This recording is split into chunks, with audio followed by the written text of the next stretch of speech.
वंदे मातरम। कर्मचारी साथियों, शिक्षक साथियों, स्टूडेंट्स और अन्य जो भी आम नागरिक, ये वीडियो आप सभी के लिए इम्पोर्टेंट है। जैसे कि आपको पता है कि मुख्यमंत्री महोदय द्वारा आरटीई के तहत पहले जो 1 से 8 तक निःशुल्क अनिवार्य और शिक्षा जो दी जाती थी प्राइवेट स्कूल्स में, उसका पुनर्भरण होता था। उसके इस बजट में इन कक्षा की जो 9 से 12 तक के जो स्टूडेंट है, उनमें भी ये आरटीई का लागू कर दिया है। राइट टू जो एजुकेशन है उसके अंतर्गत अब कक्षा 1 से लेकर 12 तक जो भी स्टूडेंट है उनको निःशुल्क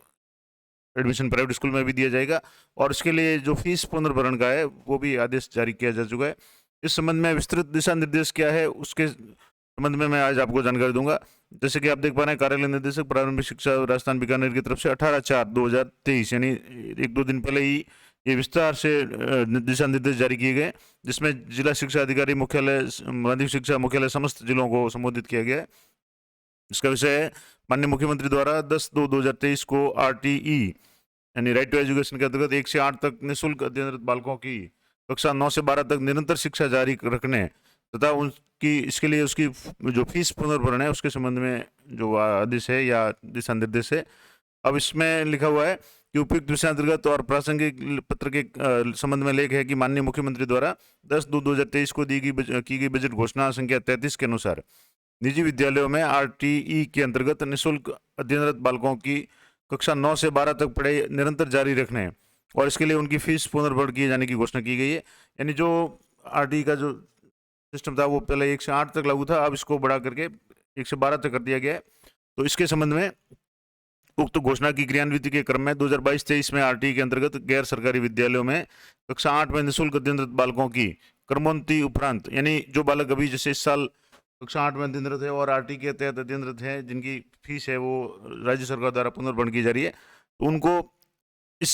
सत्र के उपरांत यानी कि 2023-24 में कक्षा 9 में उक्त योजना के अंतर्गत निःशुल्क बालकों के रूप में निरंतर अध्ययन रखने और उनका पुनर्भरण राज्य सरकार द्वारा किए जाने के संबंध में दिशा निर्देश या जो भी है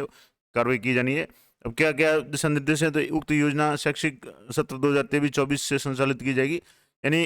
इस अगला जो भी शैक्षिक सत्र होगा उसमें जो इस साल जैसे 8वीं में बच्चे हैं तो उनको 9वीं में आरटी के तहत है वो उनका अध्ययन जारी रहेगा।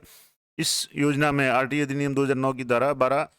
एक ग के तहत 2022-23 से निःशुल्क सीट पर अध्ययनरत कक्षा 8 के बालक पात्र होंगे। यानी इसमें वही बालक पात्र होंगे जो इस साल 8वीं में है और जो आरटी के दायरे में है और जिनमें से इन बालकों द्वारा कक्षा 9 से 12 तक अपना अध्ययन जारी रखा जा सके। दूसरा, इस योजना के तहत पात्र बालक जिस गैर सरकारी विद्यालय में अध्ययनरत है उसी गैर सरकारी विद्यालय में अथवा राज्य के में स्थित अन्य गैर सरकारी विद्यालय में जो पीएसपी पोर्टल प्राइवेट स्कूल जो पोर्टल है उससे पंजीकृत हो, उसी में कक्षा 9 में प्रवेश ले सकेगा और इस गैर सरकारी विद्यालय में उच्चतम कक्षा तक अध्ययनरत रहना अनिवार्य होगा। इसके अलावा विद्यालय में कक्षा 11 है तो इच्छित संख्या उपलब्ध नहीं होने की स्थिति में पुनः अन्य गैर सरकारी विद्यालय जो भी पीएसपी पोर्टल पर पंजीकृत हो तथा इच्छित संख्या उपलब्ध हो तो उसमें कक्षा 11 में प्रवेश लिया जा सकेगा। यानी अभी जैसे कोई कक्षा 8 में है और वो 2 साल तक तो उसी स्कूल में अगर 10वीं तक है तो पढ़ सकता है, अगर उसमें 10वीं तक नहीं है तो किसी भी प्राइवेट स्कूल में पढ़ सकता है जो पीएसपी पोर्टल पर रजिस्टर्ड हो। तीसरी बात, अगर कोई बच्चा 10वीं पास करके 2 साल बाद में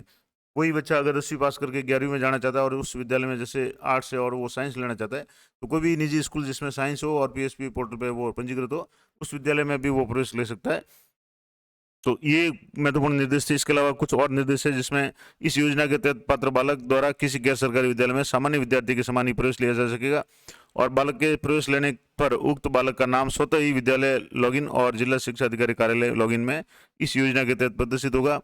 और पात्र बालक को प्रतिवर्ष 2 किस्तों में भुगतान है वो डीबीटी के माध्यम से, डायरेक्ट बेनिफिट ट्रांसफर के माध्यम से उनके जनाधार से लिंक जो भी खाता है उसमें किया जाएगा। और प्रथम किस्त का पुनर्भरण 17 आरंभ में भौतिक सत्यापन तक अध्ययनरत रहने पर और द्वितीय किस्त का जो पुनर्भरण है वो वर्ष पर्यंत अध्ययनरत रहने पर किया जाएगा। यानी पहली किस्त है वो जब एक बार भौतिक सत्यापन हो जाएगा उसके बाद जारी कर दी जाएगी और जब पूरा साल वो अध्ययन करेगा तो उसके बाद में जो सेकंड किस्त है वो जारी की जाएगी। इसके अलावा बालकों को उक्त योजना के अंतर्गत पुनर्भरण के लिए क्या क्या निर्देश है, तो इसके लिए बालकों की पात्रता की जांच है वो जिला शिक्षा अधिकारी मुख्यालय माध्यमिक शिक्षा द्वारा भौतिक सत्यापन करवा कर की जाएगी। पात्र बालकों में से जिन बालकों के जनाधार की प्रविष्टि गैर सरकारी विद्यालय द्वारा पोर्टल पर नहीं की गई है उनकी प्रविष्टि भौतिक सत्यापन दल द्वारा पोर्टल पर करवाई जाएगी और भौतिक सत्यापन दल के द्वारा उक्त योजना के अंतर्गत अध्ययनरत पात्र बालक जैसे गैर सरकारी विद्यालय में अध्ययनरत है उस गैर सरकारी विद्यालय के कक्षा 9 से 12 की वास्तविक फीस सत्यापित की जाएगी और इस सत्यापित फीस की जिला शिक्षा अधिकारी मुख्यालय माध्यमिक शिक्षा द्वारा पोर्टल पर एंट्री करवाई जाएगी। अगला पॉइंट है, प्रतिवर्ष निर्धारित की जाने वाली यूनिट कॉस्ट की राशि के आधार पर निम्न सारणी के अनुसार पात्र बालकों के निःशुल्क अध्ययन हेतु फीस की एवज में दी जाने वाली जो यूनिट कॉस्ट है वो निर्धारित की जाएगी। अब जैसे इसमें लिखा हुआ है कि कक्षा जो 9 से 10 तक है, कक्षा स्तर है, उसमें जो यूनिट कॉस्ट है कि प्रतिवर्ष आरटी विद्यार्थियों हेतु निर्धारित यूनिट कॉस्ट उक्त यूनिट कॉस्ट राशि का 10% होगा और 11वीं 12वीं में प्रतिवर्ष आरटी विद्यार्थियों हेतु निर्धारित यूनिट कॉस्ट उक्त यूनिट कॉस्ट राशि का 20% होगा। ये इसके बारे में जो भी क्लियर या दिशा निर्देश अलग से आएंगे वो मैं आपको बता दूंगा। पात्र बालक को निःशुल्क अध्ययन हेतु फीस की एवज में विद्यालय द्वारा ली जाने वाली वास्तविक फीस और यूनिट कॉस्ट में से जो भी कम होगा वो उसका भुगतान है वो जिला शिक्षा अधिकारी मुख्यालय माध्यमिक शिक्षा द्वारा पुनर्भरण किया जाएगा और ये पुनर्भरण संबंधित जिला शिक्षा अधिकारी मुख्यालय माध्यमिक शिक्षा द्वारा किया जाएगा। इस हेतु जिला शिक्षा अधिकारी कार्यालय द्वारा उक्त बालक की फीस के एवज में चाहिए गई राशि हेतु क्लेम बिल बनाए जाएंगे और इस हेतु पोर्टल पर व्यवस्था करवा दी जाएगी। जिला शिक्षा अधिकारी मुख्यालय माध्यमिक द्वारा पात्र बालकों के जनाधारों से लिंक खातों में डीबीटी के माध्यम से पुनर्भरण किया जाएगा। तो ये थी, और इसके अलावा कुछ दो पॉइंट और है कि पात्र बालकों को कक्षा 9 से 12 तक प्रतिवर्ष 2 किस्तों में पुनर्भरण किया जाएगा और यदि बालक द्वारा प्रवेश लेने के उपरांत भौतिक सत्यापन से पूर्व विद्यालय छोड़ दिया जाता है तो उसे भुगतान नहीं किया जाएगा, परंतु जब भौतिक सत्यापन के पश्चात लेकिन सत्रांत से पूर्व विद्यालय छोड़ने पर प्रथम किस्त का पुनर्भरण तो किया जाएगा लेकिन द्वितीय किस्त का पुनर्भरण नहीं किया जाएगा और लाभान्वित बालक के किसी भी कक्षा में अनुत्तीर्ण होने पर उस सत्र का पुनर्भरण तो दे होगा परंतु आगामी सत्रों हेतु बालक पात्र नहीं होगा। तो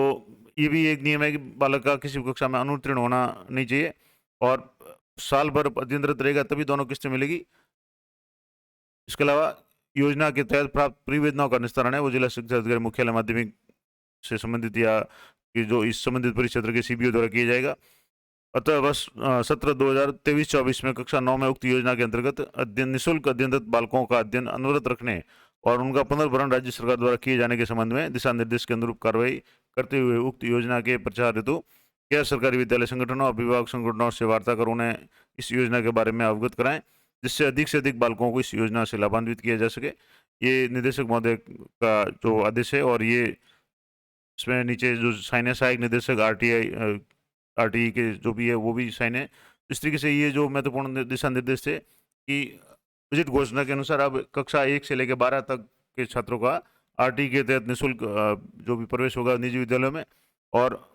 क्या क्या स्थिति होगी अगर मान लो किसी बालक का जिस विद्यालय में पढ़ रहा है वहाँ फैकल्टी नहीं है तो वो दूसरे विद्यालय में जा सकता है या कक्षा 9 के बाद में अगर आगे पढ़ना चाहता है और वहाँ कक्षा 9 तक 8 तक ही है तो 9 में जाना चाहता है तो उसके लिए क्या प्रावधान होगा या कक्षा 10 तक विद्यालय है 11वीं में किसी अन्य निजी स्कूल में जाना चाहता है तो उसके लिए क्या नियम है, सारी जानकारी मैंने आपको दे दी और ये PDF है मैं आपको टेलीग्राम चैनल पर उपलब्ध करा दूंगा। आशा करता हूँ ये जानकारी आपके लिए उपयोगी रहेगी। इसी तरह की जानकारी अपडेटेड जानकारी के लिए चैनल पर बने रहें। मिलते हैं नेक्स्ट वीडियो में, तब तक जय हिंद जय भारत।